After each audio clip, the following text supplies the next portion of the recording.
Hello everyone, welcome back to another video, and today I'm reacting to Low Arts Part 4. Um, if I don't like it, if I get real mad, I might not react to Low Art no more. So, I guess let's go in. Hopefully I can, relate.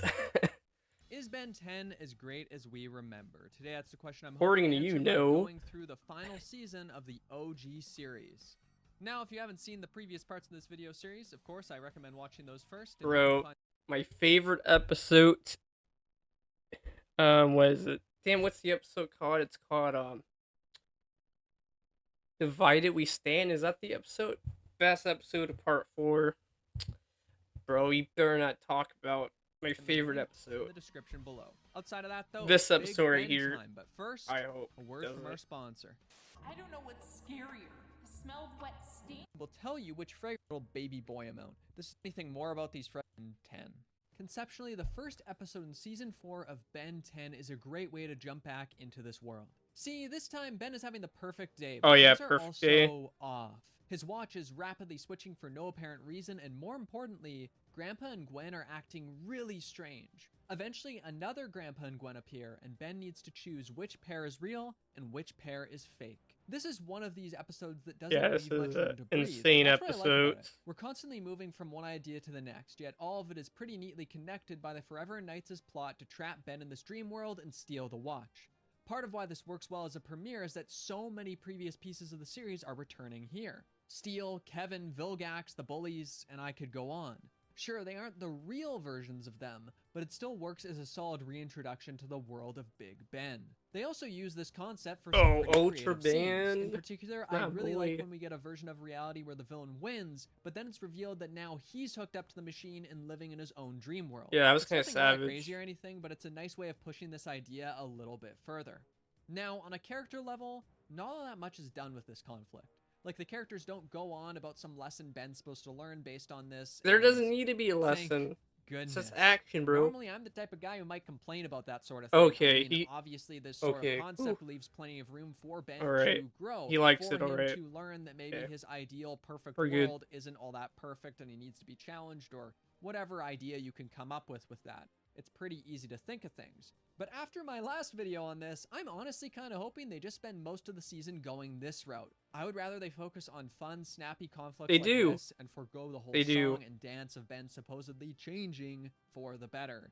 Regardless of that, though, the reveal at the end of this episode holds a lot of potential. See this guy? Oh, yeah, I don't he know. wasn't the Forever Knights' leader. Now the true leader appears. He's My gonna be main so. hope here is that this guy will function similarly. Bro, you know what? The final season of 4, dude. A lot of people don't like it. Do I like it? I think I just don't like the Upchuck scene. I wish, I don't know, like Upchuck fighting the most strongest villain. I don't like that. I would have because even if Vilgax didn't appear in every episode, he popped up enough that there was this looming threat over the narrative, this inherent tension that comes from wondering when. Oh yeah, that doesn't happen. It only happens one time. It gave the season the feel of an overarching conflict without really taking away from the writer's freedom to tell varied episodic stories. This seems like a good way to go back to that. Unfortunately, the season's second episode doesn't really tap into that potential. No. You just said you wanted more of sit back and stuff, bro. This is the best episode to sit back on, bro. No. Don't talk about my boy. Ripjaw shows back up in this episode. Come on. Instead, this is another Dr. Animo plot, and after getting a taste of the watch's power, he wants more. At the same time, Ben's unlocked this new alien that can duplicate Yes, itself. it's my favorite alien. This episode goes for a lot of comedy, but it doesn't really work for me. Most of Okay, he's gonna explain. The bad banter that I've already complained about. It's not particularly witty or snappy or clever. Bro, I can watch this episode so many times, I'll tell you. That's basically where this humor is supposed to come from. Worse still, the episode's back to these half-hearted lessons where Ben looks at everyone at the end and says, "From now on..." Wait, that's the reason? Lessons? Bro, you ain't watching Ben 10 correctly. Have fun your way, guys. I don't What believe you, Ben. lessons? Get out of here with that. Outside of that, though, if you're a fan of Dr. Animo or this type of arguing between characters, this might be a fun time for you. But I've never been a fan of either of those things, so not much here for me, even if it isn't some horrible episode or anything like that. It's just mediocre. Unfortunately, the next Wait, episode what is was the reason? from. Worse than ruining his family's relaxing day at the I'm- beach already complained about duplicate itself. This episode goes for a lot of comedy, but it doesn't really work for me. Most of it boils down to bad banter that I've already complained about. It's not particularly witty or snappy or clever, it's just Ben being a jerk and ruining his family's relaxing day at the beach. That's basically where I don't know, dude. Disagree. I think the moment he unlocks, this humor is supposed to come from. Worse still, the episode's back to these half-hearted lessons where Ben looks at everyone at the end and says, "From now on, we can have fun your way, guys." I don't believe you, Ben. Get That's out of here the with that. most. Outside That's of why that, you don't though, like. if you're What is he saying? a fan of Dr. Animo or this type of arguing between characters, this might be a fun time for you. But I've never been a fan of either of those things, so not much here for me, even if it isn't some horrible episode or anything like that. It's just mediocre. Unfortunately, the Dude, man, the reasons he gave my favorite episode, why I didn't like my favorite episode, does not suit me. I need a better reason. I need a better. next episode is worse. Here, Hex is looking for the Fountain of Youth. Of course, the gang will need to stop him. However, when Grandpa accidentally drinks some of the water, they have another situation to deal with. On paper, I don't mind these ideas. First, this lets us see some of the aliens' younger forms when Ben drinks the water, so we've got a neat little gimmick with the watch. Second, this could serve as a good opportunity to learn more about Grandpa's struggles being older. But that doesn't really happen. We just see that Grandpa feels better, but he's also a bit weaker, and yeah, that's about it. Ben, meanwhile, Well, if you can't read the words, Grandpa, maybe we should get you a magnifying glass or a big telescope. Right. Yeah, I can't defend Ben. I don't think I shit. I don't think I can defend this episode now. He just. The one thing about old people is they don't want to be reminded they're old. Are you all right? Oh, yeah, fine. Must be the Florida heat and humidity. They say older people need to stay indoors in the summer. You should probably go in the rust bucket and cool off. Oh shit! I can't. Ben. I can't defend this Little episode. guy, he's back to being a jerk to Grandpa. And I'm sure you Yeah, all he's know how right, much we that- loved that last season. The plot also has some silly elements that I don't really get. I feel like the episode does get better when Grandpa does get younger. You know, baby Wildmutt, baby Heat Blast, baby Stinkfly, fan favorites. I love them, 3 of them. I know y'all guys, y'all Ben 10 fans love them too. Baby Forms, we don't talk about that. That's a grown The man. guardian of this magic water puts it in a dunk tank at a carnival for some reason. Yeah, that and is- mortified that someone. Yeah, I don't understand that. He puts the water youth in a place. In the might get carnival. Why? donuts. I don't follow it. I don't get what's going on. I would understand bending logic I a bit have if this to was in agree. service of some sort of joke or something particularly funny, but I don't really get the idea here. Is it supposed to be funny? Alone, I might not care too much about this moment, but this issue is bigger than that because the Guardian himself is very bland. It's a shame too because we get hints of something interesting from him where he mentions how living forever isn't all it's cut out to be. This could easily tie into Grandpa's struggles with being older this episode, but unfortunately his nonsensical actions make it harder to get invested in his story, and beyond that, we don't get much time to explore his personality. Instead, it's action time, baby. And the action is it's fine. I like it. Drawn out and bland though, honestly. Again, I'm at a point where the aliens can't carry these fights Okay. alone. I would have to agree with lowart. This episode has a lot of reasons, but the biggest reason is y'all Heat Blast fans out there.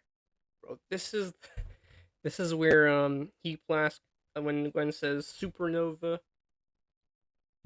Y'all, ever since this episode, Heat Blast versus Swamp Fire. Heat Blast, Supernova. He wins.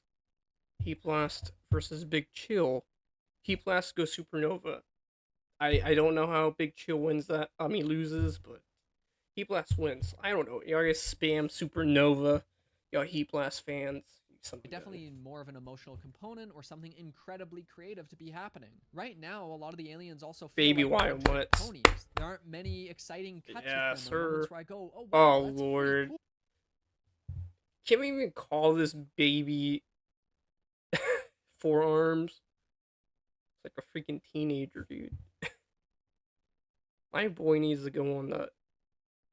Cool. No. It's mostly just a bit bland, even if it's totally inoffensive, which is exactly what I've got to say about this episode overall. Next up, we have this wedding episode. Oh, I love this Here, an episode. alien and a human are getting married, and things are very tense between the families. Why? Well, the humans are plumbers, and there's been a long-standing conflict between them and these sludge puppy guys. But since their marriage could lead to an end of years of conflict, someone wants to stop it. First off, I like that we're getting a bit more world building from this conflict. Much like the Gladiator episode, it's cool to get a wider view of the You know what? I think this wedding episode, it's so random, but it's good, right? I really hope he world. likes The the dynamics between episode. plumbers and aliens is definitely a part of that worth exploring. Also, some of the episode's twists and turns are pretty fun. Yep. In particular, I liked the reveal that the bride's family are the ones who really don't want this marriage to happen. The episode did a good job of casting enough suspicion on the groom's plumber parents that I mostly had my eyes on them, but not so much that it felt overly obvious something else was going to happen. Additionally, we get a cute Ben and Gwen moment where Ben is super nervous about dancing, so Gwen helps teach him. It's moments like these that still give me a hint of hope for their friendship. Hope that the writers will move forward with them as a team, rather than an on and off pair that spends most of their time arguing. However, nothing in this conflict really grabbed me. I mean, sure, I can mention an idea or a moment I enjoyed, but overall, it's just another okay episode of Ben 10. The type that might have given me a decent dose of entertainment in season 1, but that by now is starting to feel a little bit stale. Of course, part of this comes down to how I'm watching the show, episode after episode, instead of catching it once a week. All that is to say that this isn't a bad episode, not even close, but it also isn't all that special. It's just pretty okay. Bro, was it this that? Oh damn This it! is your garbage trash browser, and this is Opera GX. you see this difference? I can't Shut say up. the same for Alright, hold up. See this blonde lady right here, guys? You literally don't see her until Omniverse, and Omniverse is like expecting us to remember her. Like, what the? It's just pretty okay. I like her though. I can't say the same for the next episode. She's not though, 'cause annoying, This one so. is really boring. This time, What the episode gang steals is the rust bucket, and now Ben, Gwen, and Grandpa have to get it back. Oh I won't yeah. spend long here because this is one of the most nothing episodes in the whole series. The vast majority of it is spent on chase scenes that look fine. As for a narrative pull, Ben and Gwen are supposed to be learning that the rust bucket is cool, which honestly, I'm not invested in what they think of the rust bucket. I don't care one way or the other. Really, I'm sitting here trying to think of something else to say about this episode, and I can't. I basically remember nothing about it, and I've watched it multiple times for this video. There's really just nothing for me to dig into here. If you enjoy the idea of really long chase scenes, all the power to ya. But if you want an interesting or engaging villain, or to see a new side of these characters, or to get some memorable interactions between them, well, it's probably time to go to another episode. Speaking of another episode, though, Oh the damn, next he one is quite a bit disrespected more. that This one episode begins so with Ben hard. seeming to accidentally break Gwen's But I computer. don't know. I think I would agree. I think maybe that episode was trying to show off how strong the rust bucket was. Maybe. Well, I don't know. That episode was alright. Have to agree. Since he Not the feels best. bad and doesn't want her to find out, he needs to find a way to fix it. So he joins a fighting ring and tries to win the Oh, $10,000 dude, this prize, episode. and with that money, he can buy her Lord, this is everyone's favorite episode. All right, whatever you gotta say, better it better be a new good. one and have plenty of change to spare. On a basic level, I like where Ben's motivations are coming from with this one. I don't Sure, know. he I don't shouldn't like have how been you using said her computer basic without and you permission, put my boy but he Ditto right genuinely there. didn't mean for anything to happen to it, and he doesn't try to brush this off with a simple sorry. Nah, to the best of his abilities, he tries to fix it, and at the end of the episode, he even admits what he did directly to her. That's good. Additionally, when he learns that others need this money to save their mom and their farm, he he can't help but aid them in their quest and give them the money. He could have Really, took it feels like we're back $600. with good Ben again, not the bad Ben who took up so much Oh, time he in likes this season episode, 3. guys. Other than Woo. that, though, well, the idea Thank of Orange God. being a fighting ring champion is inherently kind of fun to me. I mean, now we can see him go up against a variety of foes, try different fighting styles. Yeah, that was really kind of thing. cool. And while we do get a bit of that, it's not as much as I'd expected. In fact, I found the fighting ring fights to be the most bland part of the episode. Oh, what did he The quality say? of action just isn't there. This is where I wish the show's action looked great. Bro, this is WWE content.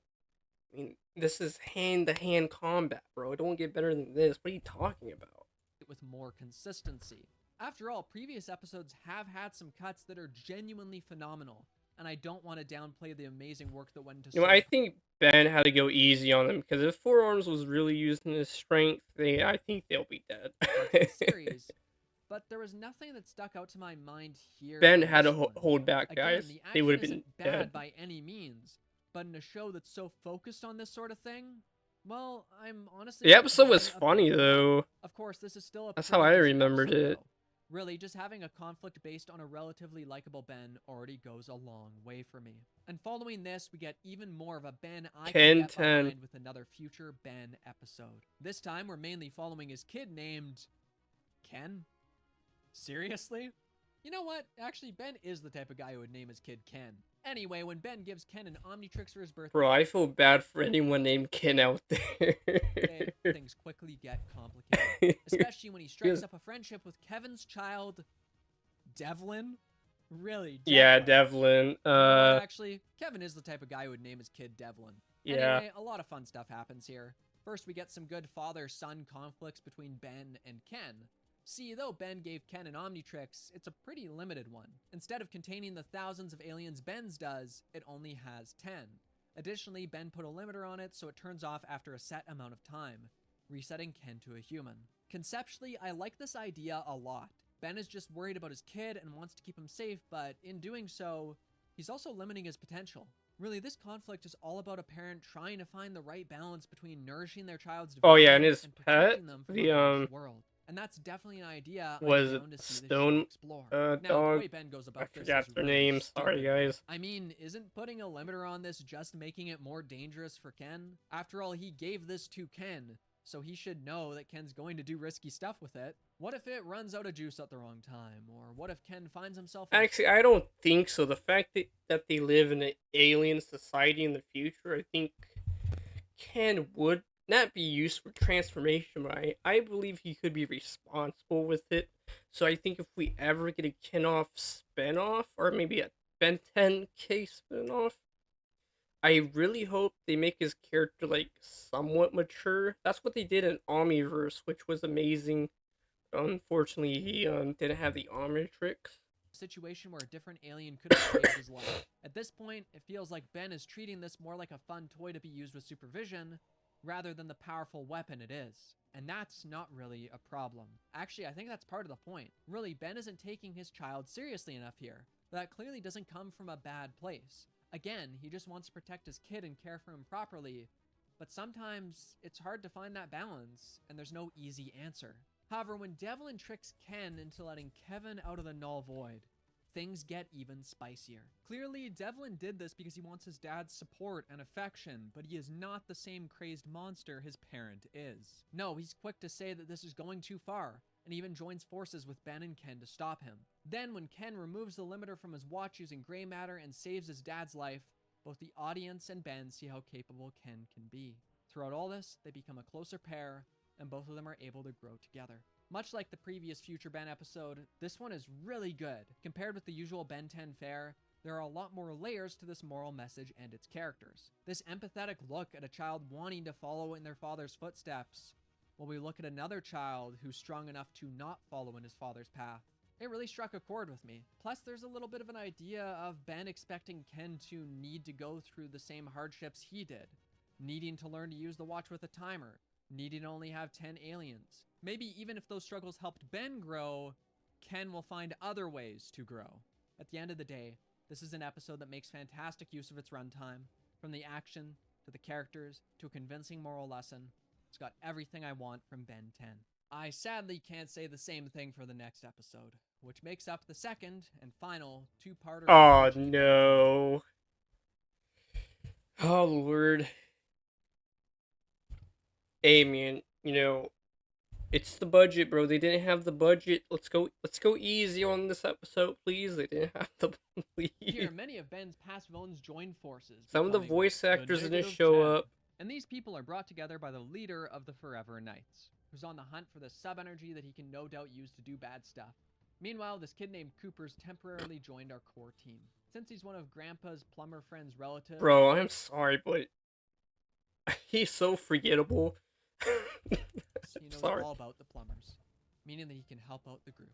And he does just that, using his abilities to manipulate machines. Let's start with the Ben and Gwen conflict in this episode. As usual, they're fighting. This time it's over some tickets to a show they wanted to see. When Cooper arrives though, he reveals that he has 2 tickets, so only one of them can come along with him. Of course, now both Ben and Gwen spend these 2 episodes trying to butter him up. Unfortunately, this means that instead of spending more time with Ben fighting the Forever Knights as leader, or raising the stakes with the Oh yeah, I Negative 10 think by in A-Tank's video he said that this guy, he had no lines because they didn't have voice actor for him.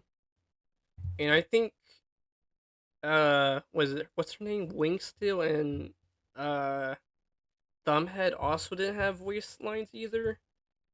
creating a personal I believe conflict. so. Ben spends most of his time in these episodes just trying to get closer to Cooper for his own selfish gain. Yeah, not doing much to get me invested in him or this conflict.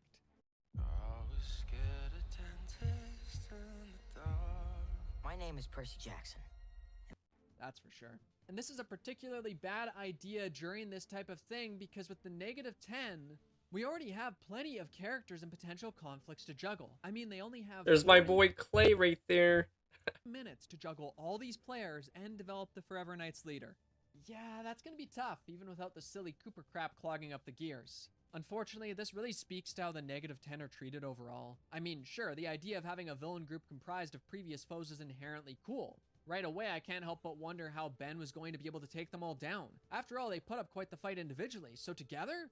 Well, this should be something else. But not really. These characters Damn, what's up, White? barely use their unique superpowers and Bro, I ain't gonna lie, bro. She looks pretty fire. I'm not gonna. interesting ways. They each just have one basic gimmick they might use, then they're tricked into fighting one another, and then they all get trapped together in an incredibly anticlimactic scene. Many of these characters don't even speak throughout the entire conflict, making them little more than warm bodies to fill out the group. The only character this works for is Clancy, who's turned into a cool-looking monster guy. Otherwise, I'm just left wondering, why did we need 10? Obviously, I get they wanted to play off the show's name, but that doesn't seem worth it if it means misusing these characters or barely getting to use them at all. I would have far preferred less villains being in the group, but having them get ample screen time. You know what? I think. I really think that the reason why now the episode was like kind of like, I won't say bad, but I'm gonna sorry, I'm gonna say lack of content was because of Alien Force, right? That's my reason. Whether it was for Budget was going to reasons Alien or Force. scheduling conflicts or anything else, clearly giving each of these villains their time to shine wasn't going to happen. So, while I can appreciate the ambition, I think the best course of action would have been to pare things back a bit. Maybe some of this could have been avoided if these villains had been part of the previous conflicts this season. Like, what if each episode featured a different villain and then ended with the Forever Knights coming to enlist them? Obviously, that would require a major restructuring of most of these conflicts. But I'm just spitballing here. My point is that there were possible ways to make this work, but it would have really involved committing to the idea of the Negative 10, not going halfway like this. Really, the only potentially cool thing about them is that they're all human villains. So there's this implication that the Forever Knights' hatred of aliens has limited their options. But that's pretty much all subtext. There's little, if any, focus on that in the episodes, so it doesn't mean all that much to me. Speaking of the Forever Knights, though, they might not have worked out as the thing I was hoping for where they loom over the whole season, but hey, maybe Ben facing off with the main villain is gonna be good. Well, it's honestly, I thought it was super bland. Ben turns into Upcut, Yeah, spits at him a bit, it is and then it's bland. over. Just Yeah, like that, this threat that felt potentially massive I agree. is reduced to nothing. And again, the alien is used as little more than a one-trick pony. I mean, all we have to do is look back. Bro, imagine like what if like the Forever Knight through electricity at Ben's Omnitrix, and then it unlocks like Master Control Temporary, and we see like badass fight like in like Vengeance. Vengeance. Back at the That'd final be fight in insane. season 1, and we can see a big difference in which of these is a proper climax to an arc, and which of these is just kind of another fight. Having a plumber gone bad is a cool idea, but the execution here is severely lacking. Then, finally, after the good guys win, they go to drop Cooper off at home. He reveals that there were never any tickets, and he lied because he wanted to spend time with them, which maybe could have landed if I cared about Cooper, but he's also done barely anything. He's a little shy and quiet, I guess. That's basically his personality. Really, he just got mind controlled by a character who didn't even get to talk. That's about it. Honestly, I feel like these episodes would have been better if he weren't here at all. In the end, this conflict just reeks of missed potential. What a shame. But the show must go on, and go on it shall with another What Oh If my episode. gosh, Much like yes. with the Gwen 10 episode So in season good, bro. 2, Don't talk that's a real smack, shame. bro. Because here we get to see Ben return home It's a from vacation. shame. We learn a bit about his home life, and we see him struggle to keep this secret in school. We see the tension between his dad and Grandpa, the distance between them because Grandpa kept his plumbing lifestyle a secret from him. Through all this, Ben is being told to try and go back to normal, which he doesn't want to, but even if he did, the world isn't just gonna let that happen. No, threats will keep coming. Heck, Vilgax is back. Even his parents will be put in danger, his home will be destroyed, and through it all, he will need to keep being a hero. Meanwhile, Ben's dad and Grandpa are forced to start a dialogue about this, and there's some serious potential there to see Grandpa change for the better. But again, this is all a what if. I'm not sure why either. My best guess is that the writers or producers wanted to leave this open for future seasons, and they didn't want to lock themselves into a certain path for those series, meaning that they didn't want to commit to everyone learning Ben's this hero, or to his dad and Grandpa coming to an understanding. It's such a shame too, because I think some of these ideas are really great. I just wish the show had the confidence to commit to them. I As it disagree. stands, this episode... Can you imagine if they just left this as a comic and never animated it?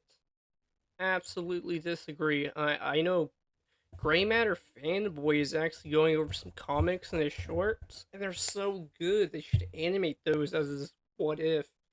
We should get a Ben 10 series called What If, like seriously, non-canon episodes. Like I think I would watch that. is one of the more interesting ones this season, but so much of its potential is undermined by its status as a hypothetical. If that sort of thing doesn't matter to you, though, I think this one is a pretty good time. And that's Oh, all if it doesn't matter to you, it's a good episode. Oh, the it episodes matters, of Ben all 10's right. fourth season. It matters. Kinda. See, I've only gone over 10 episodes, and each of the previous seasons had 13. So where are those 3 other episodes? In Those 3 parts. other episodes were used to create a movie. Ben Bro, 10. I don't know why season 4 did that instead of giving us. Oh, dude, it could be. I don't want to. The movie is great, but you could blame the movie for lack of season 4. Oof, but the secret of Omnitrix is the fact those are episodes. Confirm the movie's canon, so that's pretty dope. I don't The know. Secret of the Omnitrix, which is what I'm going to be reviewing next time when we wrap up this OG Ben 10 retrospective. And after watching that, I'll finally be able to give my big conclusion. As for this season, though, well, it was better than season 3, that's for sure. I liked it a lot Yeah, more. season 4 is better. However, there were still many conflicts that I merely found okay or passable, and there were still a couple that I really didn't enjoy. Overall, Ben 10 still isn't really grabbing me, and I haven't seen... You know what? Actually, I have to disagree. I don't think. Oof. Leave in the comments below season 3 or season 4. Because obviously, I know everyone's opinion of the OG is season 2, season 1, and then season 4, and then like season 3 are like anyone's pick. I would have to say season 3 because season 4, man, I say lack of content. That's my only reason. I'm not saying season 4 is bad. I'm just saying season 4 should have had more content, but the movie happened, which was a fantastic thing. I just wish the movie didn't affect season 4 of Ben 10, which it seems like it did. Maybe Alien Force also, but Alien Force was a good thing to happen, so like if you think about it, even though season 4 had lack of content, there was good things to come after it. Extremely good things to come after it, so And the see what he improvements I was has hoping to see since next to all the way say. back in season 1. Again, I have a lot more respect for what this season did than the last one, but it still fumbled pretty hard with things like the -10. But who knows, maybe the movie will be the best thing Ben 10's had to offer yet. Either way though, thank you so much for watching. I hope you enjoyed this one. Remember to subscribe. Alright, I hope you enjoyed it too, guys. I'll see you guys. I actually like this. He didn't make me mad, bro. Um, I think Inkting should make a tier list episode. I think after every episode he watches, you should put like a tier list. I want to know what his tier list is. Anyways, hope you guys enjoyed it. And I'll see you guys somewhat tomorrow, maybe. So bye.